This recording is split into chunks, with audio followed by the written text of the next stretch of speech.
Hello, and thank you for having a listen to this week's episode of Secure Insights with NDK Cyber.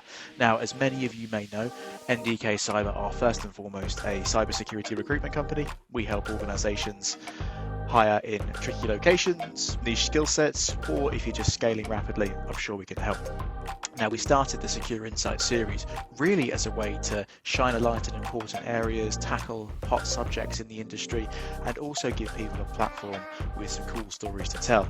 Now, this week, very excited to be joined by Ted Miracco. Ted is the CEO of Approov Mobile Security.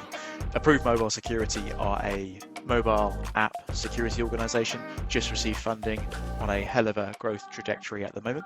Now, it was really interesting to get Ted's take on the state of mobile app security overall. We talked through a couple of really interesting, use cases or war stories around how this can really affect people in today's world.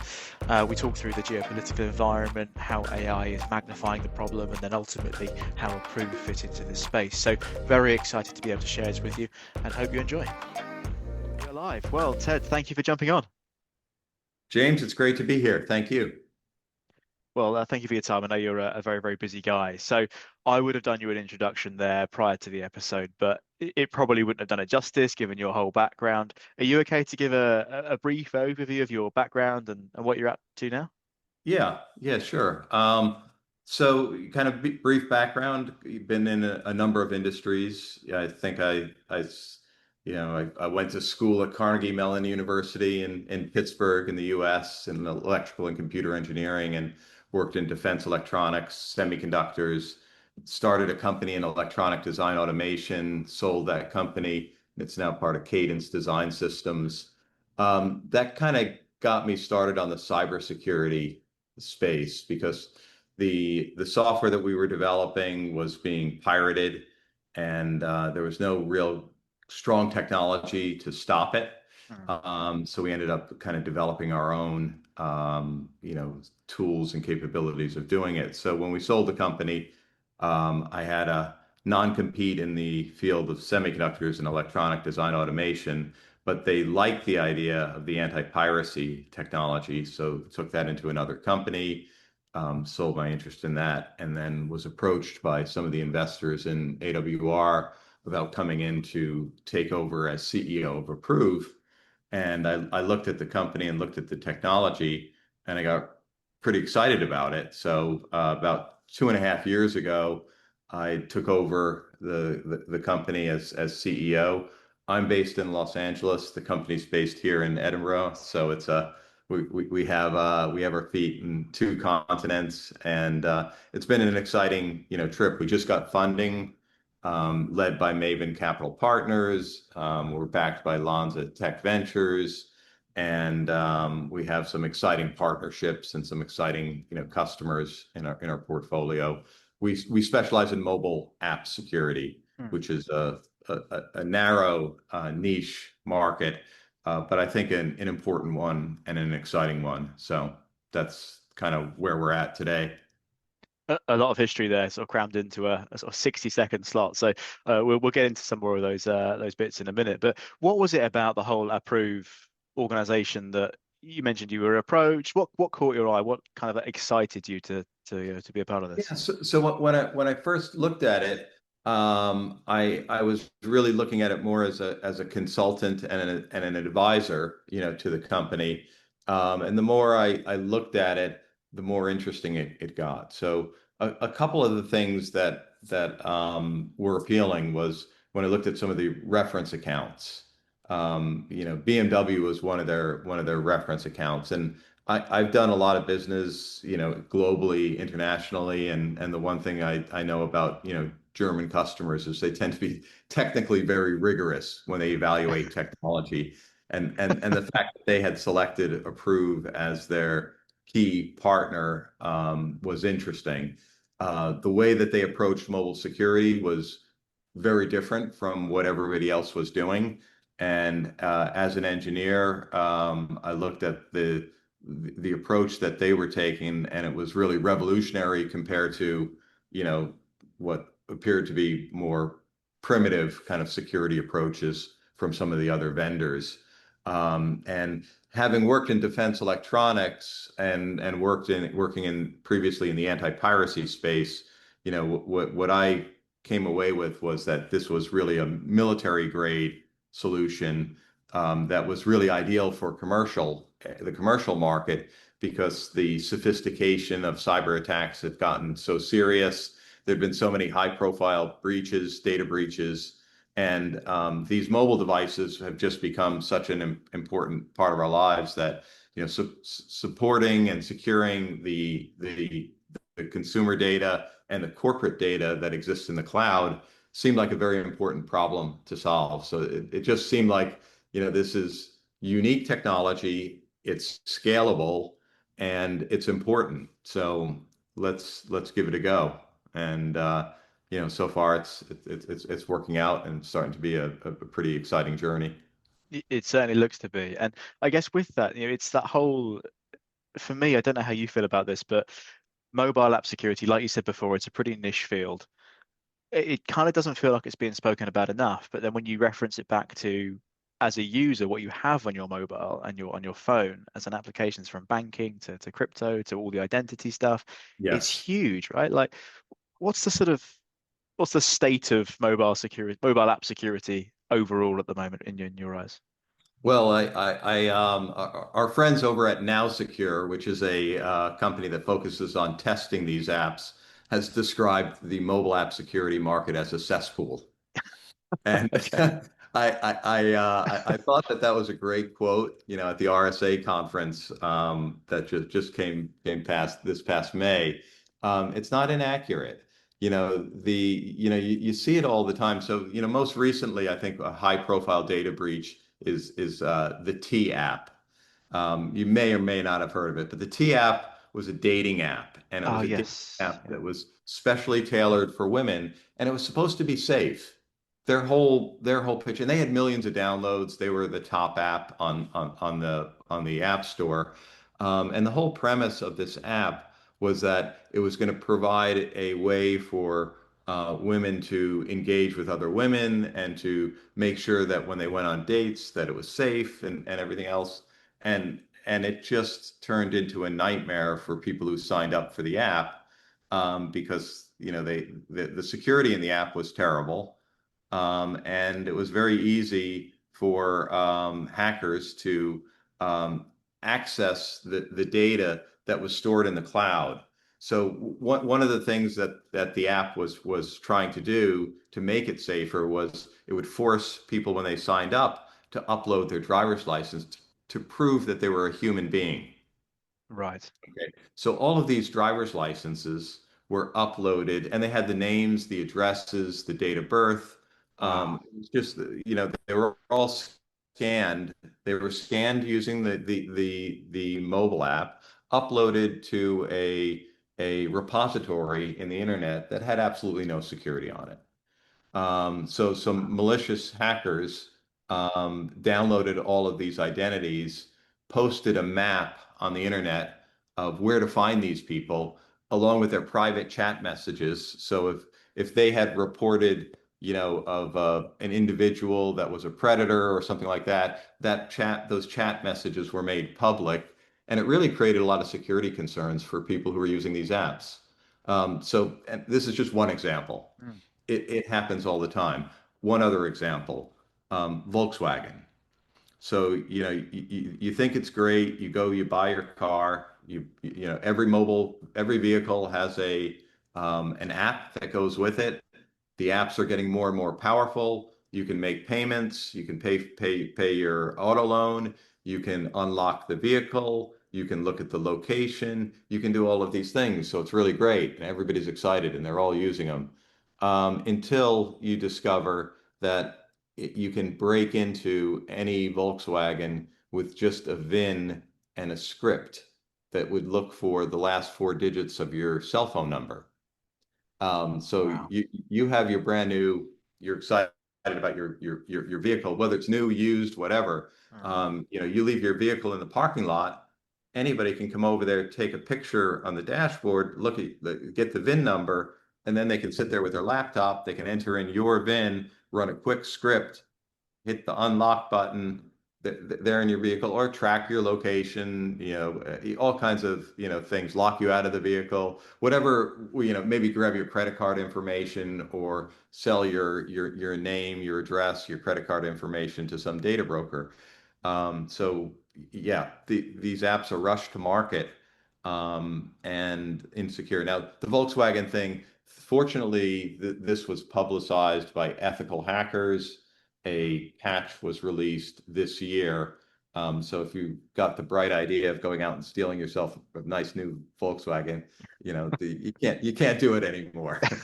So it's okay talking about that one, but for everyone that I talk about, there are just hundreds and thousands of apps out there that are insecure, Mm. and that's a problem. Huge. Going back to that T example, obviously having your car stolen with VW is not pleasant at all.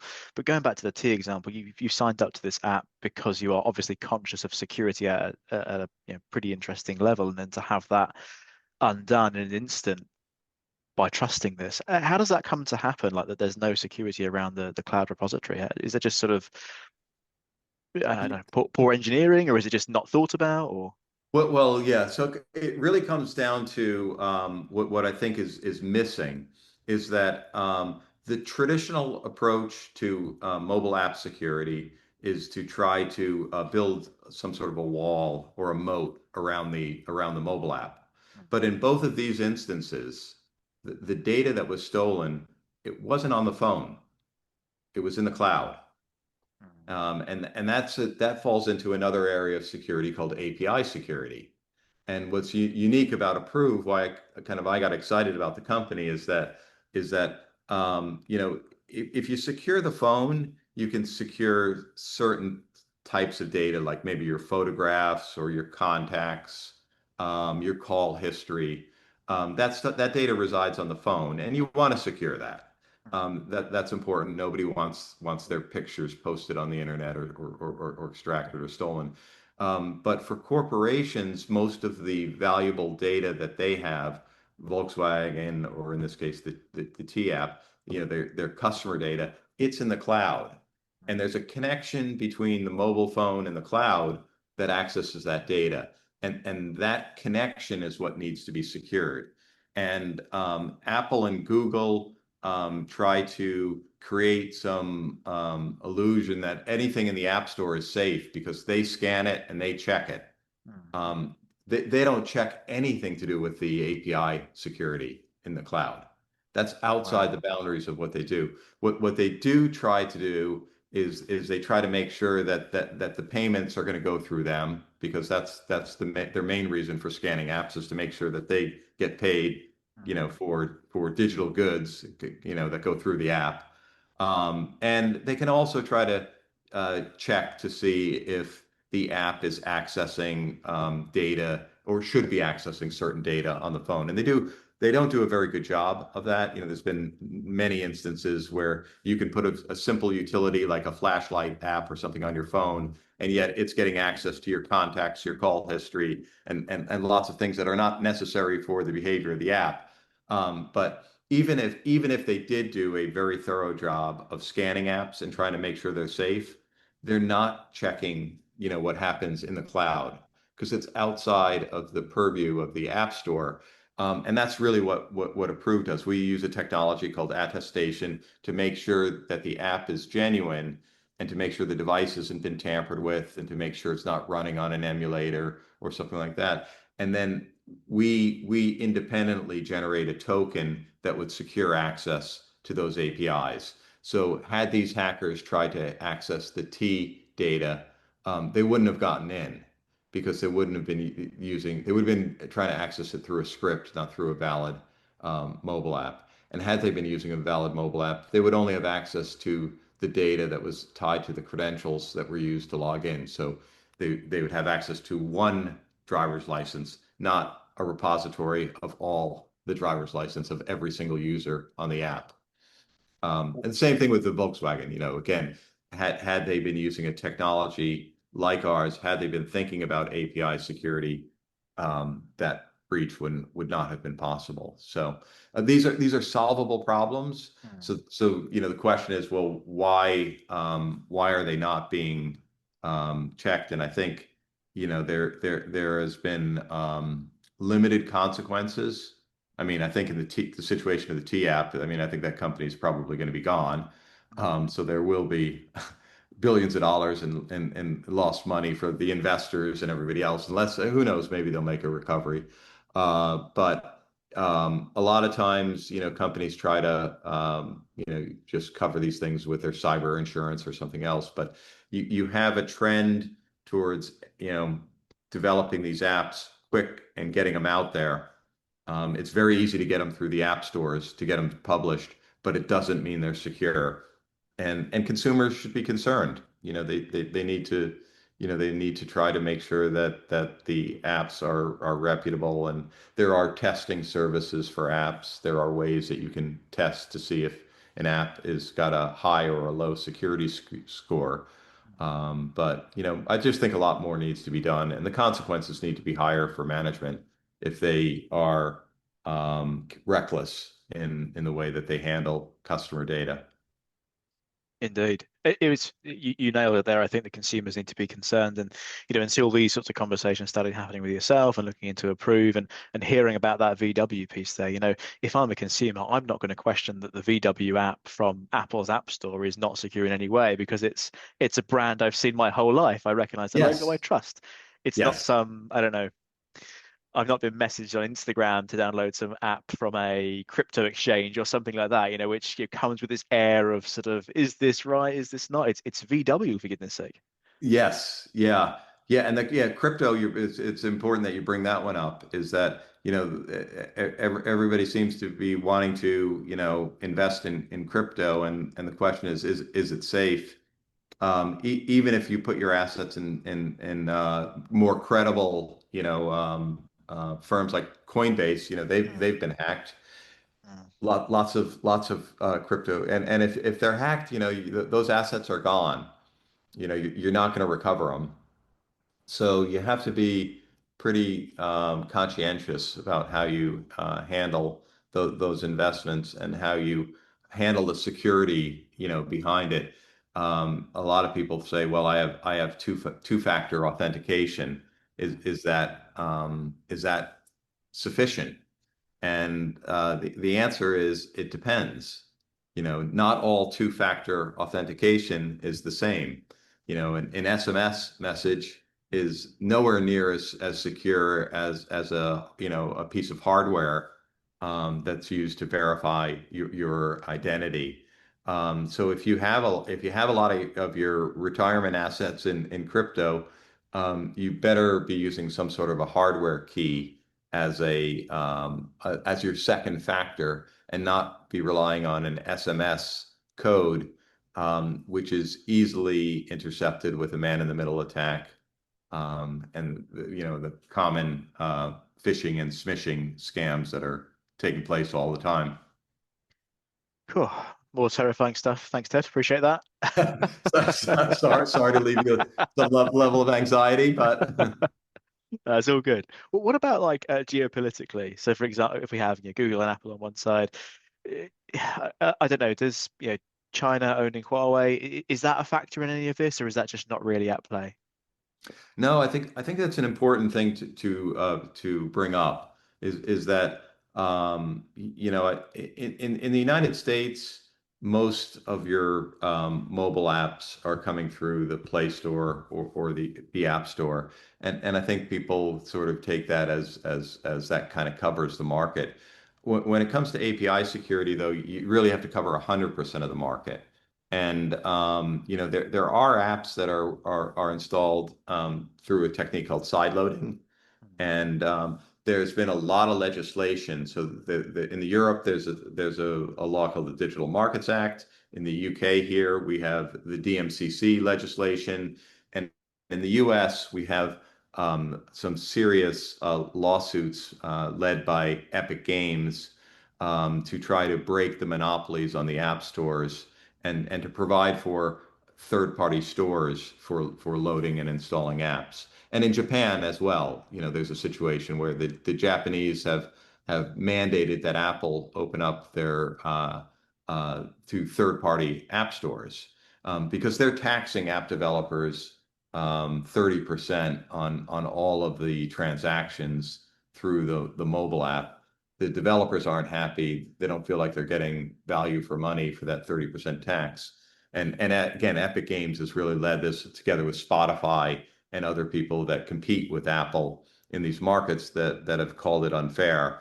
And the regulators all feel it is unfair. So these days, you need to really prepare yourself if you're developing apps. For example, McDonald's. You have a McDonald's app.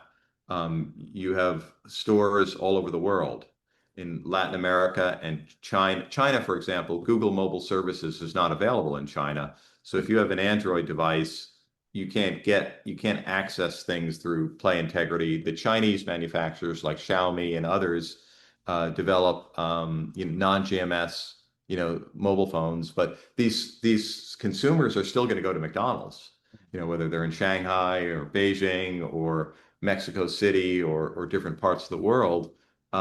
Those APIs need to be secure so that data cannot be stolen. So you need a cross-platform security solution. You need to take into account Huawei devices. They have an operating system called Harmony OS and a new one called Harmony OS Next, which was an effort to get around US sanctions.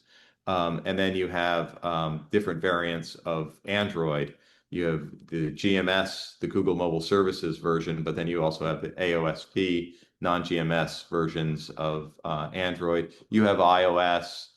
So you need something that covers all of these. And we're uniquely kind of qualified to do that. Other vendors need to really address that problem because when it comes to the API security, you can't only say you're going to check IDs for people who are on genuine iOS devices or GMS Android. You need to check the IDs of everybody coming in through the door, and you're going to let all of these other people on non-GMS devices have access to the same APIs. So protecting across all of these platforms is an important piece, and it's part of what I think is going to happen in terms of the ecosystem for mobile app distribution. I think is going to move to a direct consumer model, and that's going to mandate, better security on these apps for all these different platforms. I got you. And so Approov's Play then, it's very much it's B2B, right? We're not selling direct to consumers, or are we? No, no, No. we so what we are trying to do is to sell to the VWs and the Ts to protect those businesses from data breaches. And our market, so the important markets for us are the fintechs, the crypto companies. Healthcare is a big one. So the most valuable data on the dark web is healthcare data. So if you can steal, somebody's healthcare information, there's a lot of fraud that can be taken place, with that data. So that is targeted a lot. There's been a lot of data breaches, where they've gone after, particularly small healthcare providers, small hospitals that maybe don't have the same kind of IT infrastructure that a big healthcare group might have. And getting patient data is very, very valuable. Then there's gaming and there's retail, stores. Oh, another one, frequent flyer miles. So Oh yes, yeah. so the ones that are under attack right now, the flavor of the month is airlines. So you've Yes. had WestJet, you've had Horizon Air, you've had another one, Qantas, I think was the Qantas. third one. Yeah, it's a big one, yeah. These are just a string. The same group is going after all of them.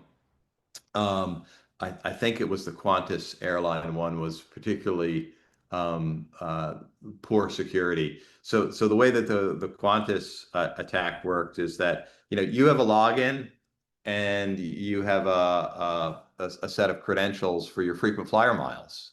Well, if I have a login and I have a frequent flyer account with that airline, I may be able to use your airline miles to go on a trip for myself. Because the API security was so poor that I could reformat my request. I could log in using my credentials, but then I could go ask for your miles and use your miles to book a trip. And there was no security in place to kind of block that. Wow. Uh, yeah, so the airlines have been targeted recently. Vehicle manufacturers have been targeted. Retail, whether everybody's buying stuff online. So if you can buy stuff with somebody else's credit card, that's a nice thing to do. Mm. So all of these apps have vulnerabilities, and it's kind of a little bit dangerous out there. But yeah, the airlines are the one that has been in the news the most in the last 6 weeks or so. Yeah, I've seen quite a lot around this, and so the reason I asked around the whole like B2B versus B2C piece was more on we're hearing about the all those cases you've mentioned there, the side loading, the new legislation changes.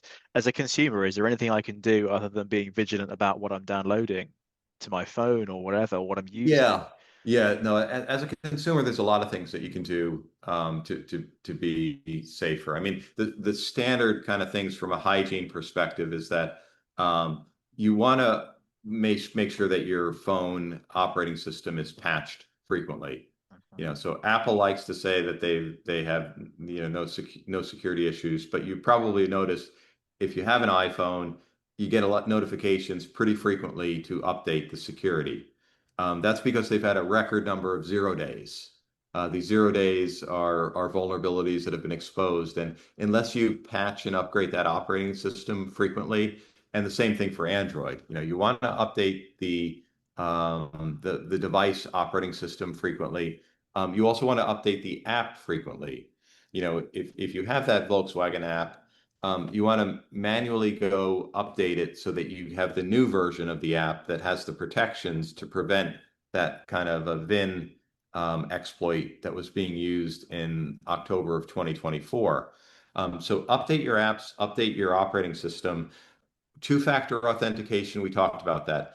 SMS is not the best choice for multi-factor authentication. If you can use an authenticator, a software authenticator, Google Authenticator or one of those, that's a good thing to do. If you can use a hardware key, that's even better. That's what I use. It's the strongest, form of security for those things. In addition to that, what else was I going to say? So that's your multi-factor authentications, passwords. So people still are very careless, with using short passwords. Password Um, one. Yes, Yeah, password one, very yeah, very yeah, easy. yeah. So you want to use a password manager, and you want to have a unique password for all of your accounts, and you generally want that to be a very complex password, 20, 22, 24 characters, and there's a number of password managers that are out there that are good. I use LastPass. LastPass has had data breaches Mm. as well. So even a password manager isn't secure. But you update the password manager, you change. You can easily change and rotate your passwords if they're in the event of a data breach. Those are good things to do as a consumer. Thank you. No, I And appreciate that. It's one of yeah. I guess it sort of boils back to the basics, and you know, if it looks a bit fishy or a bit strange, it probably is maybe. Oh yeah, yeah. There's one other thing too. Is one of the things I love about the UK is the cookies policy. When it asks for cookies, every time I'm here, I love it because I get to hit that nice big red reject Oh, all. So hit reject all any chance you get. When you're installing apps on these devices, they always ask for excessive permissions. A lot of times they force you to accept those permissions, but depending upon the rules and the legislation, whenever you have control over access to your data, the answer is no. It's okay. always no. don't don't agree, especially with Facebook or anything that's even owned by Facebook. Don't agree to share anything with them because they're going to monetize it, and you're going to get targeted. So, with your permissions, try to set as many permissions as you can, to know, restrict access, don't share your contacts. If you're a high profile person, I recommend that you use lockdown mode on any kind of Apple device. It is a higher level of security, and on Android, there's a thing called advanced protection you can set for those devices. Um, uh, just don't share your data if you don't have to. It's never a good thing, but they always ask, and most people seem to agree and sign up to it. That's why we have the app economy that we have. But Yeah. I think it's just that case of I'm downloading something because I want access to something in particular. Yeah, yeah, yeah, whatever. Terms and conditions. Yeah, yeah, get it. Cool. I can yeah, use I the app now, agree. you I know. agree. I agree. Yeah. Yeah, yeah. And next thing you know, your inbox is filling up with Yeah. unwanted solicitations and phishing emails. And yeah, your SMS messages, don't click the links. You're going to get things that look legitimate. Oh, with AI, AI is going to make I all of was going to this. ask you about this. Yeah. Yeah. So whatever level of unwanted email that you've seen in the past, and whatever level of unwanted SMS messages you've seen in the past, prepare yourself for 10x, 20x, 30x, because AI allows you to do all of these things at scale, and it lowers the barriers to entry. So when you share your data, when you sign up on these apps and you make your profile public, whether it's your email address or your phone number, these AIs are going to gobble up that information, and then they're going to randomly send out their attacks to as many addresses as they have access to, and you don't want to be on that list. So, if you can make your profiles private, if you can only grant access to your contacts, people that you know, if you can hide your caller ID, these are things that are going to prevent you from getting unwanted messages, and they're going to go up. They already have, but yeah, you will see more legitimate looking scare messages. You're going to get them in your email box, and you'll get them on your phone Hmm. saying your credit card data is been compromised. Click now to stop this. And if you do, you're going to open yourself up to attacks. So Yeah. I think you hit the nail on the head there. Personally, I've noticed an uptick in it, but also it now looks real. It's, real looking emails or text with logos and the spelling errors legit. have gone Yeah. down. Yeah. Yes, they're a lot more sophisticated than the Nigerian prince, emails. I wonder how he's getting on these days. I sent I, him quite a I lot I of think money he's back doing in the quite day. well. I think Yeah. I think he's probably living on a mountain of crypto that's been sent all over. Imagine. Crikey. Yes. And So so, Ted, there's a lot we've covered in there. And thank you for sharing a number of those insights. I know we darted around, and there's probably room for a few more episodes on the back of this. But looking forward, I mean, like you mentioned earlier, you've just received funding. It seems like that trajectory is very much on the upwards. What are you excited about next 1, 2 years? well, I am excited to see what happens with the app ecosystem. I do think that the legislation that we're seeing on a global basis is going to be beneficial. I do think that it does take a community to secure these platforms. I don't think any single vendor, has a monopoly on security, even though Apple thinks that they do. I do think it takes a pool of cybersecurity experts. It takes pen testers, it takes ethical hackers, and it takes a whole community to really kind of make these platforms more secure. So I think there is a lot of work to be done. We're excited about it. We're hiring and always looking for talented people, to help kind of build that more secure future. And I guess the other thing that I would encourage is to put your phones down. Even though we're in the mobile security space, I had a very interesting conversation with a young person today who's deliberately trying to spend a lot less time on the social media, trying to spend more time with people, with friends and things like this. These are very useful devices, and they add a lot of value. They do enhance our lives, but we're living on them, and there is a world out there. So I would encourage the listeners to use them for what they're good at, but put them down when it just becomes that obsession, to just kind of check these things constantly. Oh, that was another bit of advice is turn off notifications.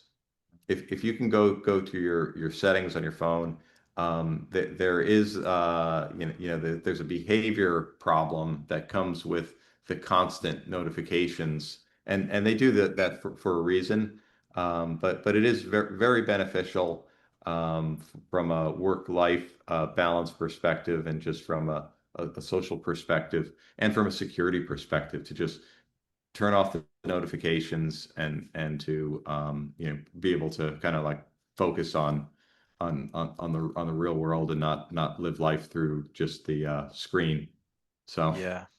Breathe, see sunlight, touch grass. All the yes, all the new recommendations that are coming through. Well, Ted, thank you so much for sharing your thoughts. I really appreciate it. We'll get all this wrapped up, and we'll speak soon. excellent. Thank you, James. It's been a pleasure. Cheers, Ted. Bye now. Cheers.